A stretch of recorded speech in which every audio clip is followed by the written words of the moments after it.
имтиҳон супорида шавад, арзиши он ва як созмони ҳукумати Москав. Салом тамошобинони барномаҳои Сомониён ТЖ.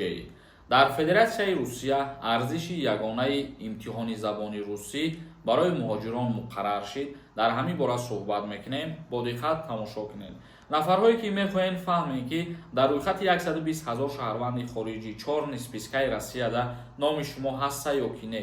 Дар ҳолати будан бояд чӣ кор кунед? Номри рӯи экран будада дар WhatsApp нависонед ва маълумот бигиред, проверка кунед.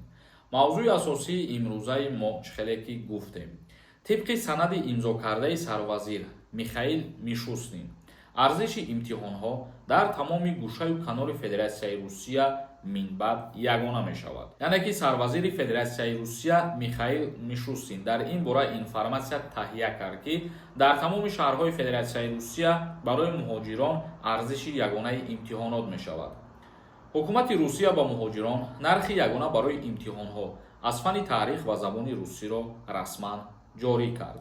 қарори дахлдорро ҳукумат аз ин хусус дар портали расмии интернетии иттилоотии ҳуқуқӣ нашр кардааст. пештар барои имтиҳонҳо хароҷоти ягона вуҷуд надошт, танҳо як маҳдудият болои муқаррар карда мешуд.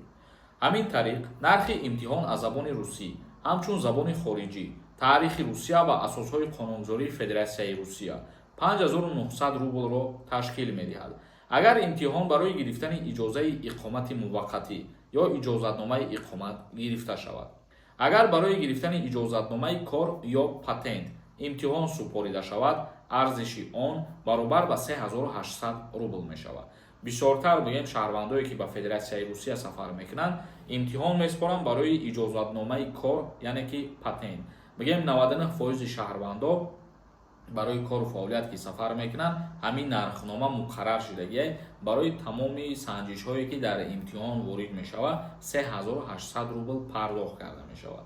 ва баъдан нафарҳое ки барои гирифтани гражданство ё ягон ҳуҷҷатгузории дигар месупоранд ҳамин имтиҳонҳоро, он нафарҳо бо нархи имтиҳоншон қиматтар, яъне ки 5900 рубл. ҳоло барои гузаронидани имтиҳони забони русӣ ба унвони забони хориҷӣ, таърих ва асосҳои қонунгузории Русия 9 донишгоҳ, тобеи Вазорати Маориф ва илм, 2 донишгоҳи давлатӣ, 1 донишгоҳи Вазорати Маориф ва 1 созмони ҳукумати Москав ҳақ доранд.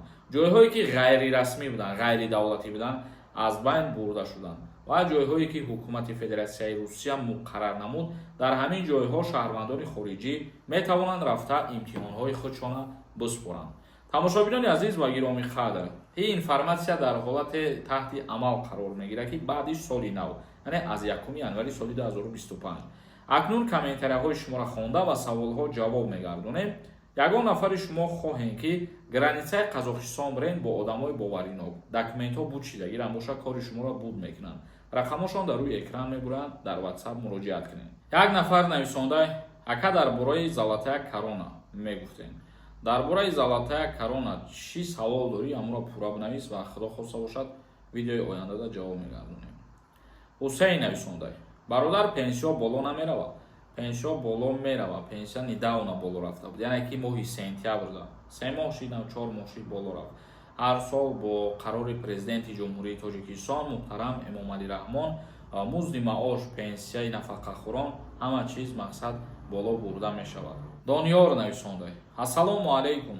танировка вакруб ё ин ки танҳо шишаҳои қафои мошин?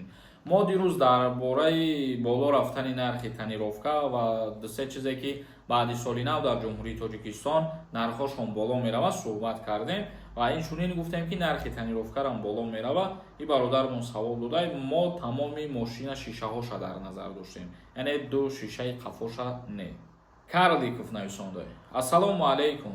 ака сози тинҷӣ меган возвращение народи нақати Тоҷикистон барои автоматически дигар въезд махкам мешавад. русай ин ҳуҷҷата касе ки дастрас мекунад мебиёяд, бале запрет на въезд мешавад.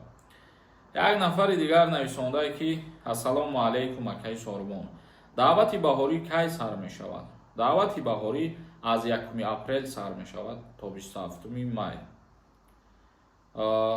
як нафари дигар нависонда ки ассалому алайкум акаҷон таможни союз.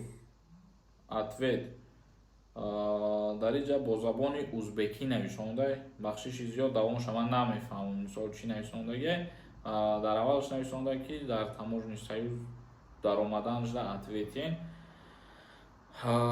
бародари азиз, умедворам ки суханои моро мефаҳмед, ба хотире ки видеои моро тамошо кардем, мумкин забони тоҷикиро мефаҳмед.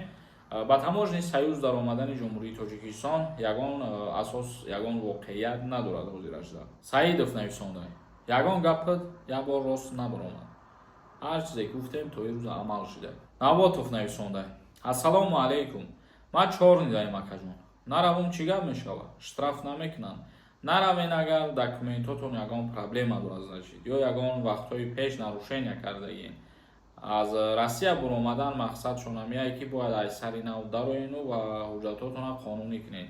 Ва ҳамуҷада ҳам ҳозир ки бошем метавонем ба вазорати корҳои дохилиш рафта муроҷиат кунем ва чӣ мушкилие ки дорем шумо ҳамура исправит кунем. Давлат нависонда, салом ака, додари ман через суд штраф дошт. Бош штрафш карданд, ментҳо ҳуиш карданд, депорт мешавад. Через суд штраф доштагӣ бошад танҳо. ҳалнома буровардагӣ набошанд, видварения гуфта ё депортатсия не. Ва хотире ки вақте видварения мекунанд ё ин ки ҳамин депортатсия мекунанд, ҳалнома мебуроранд ё ки муҳлат метиҳанд ки в теченияи 10 рӯз ё 15 шабона рӯз шумо бояд ки тарки Федератсияи Русия кунед. Агар ҳамин чизо ки дида нашавад, штрафша меспорад. Тамом бародар. Тамошобинони азиз ва гироми қадр, видеои имрӯзаро ҷамъбаст мекунем. То навборҳои дигар, худованд ҳамаи мо шуморо нигаҳбон бошад.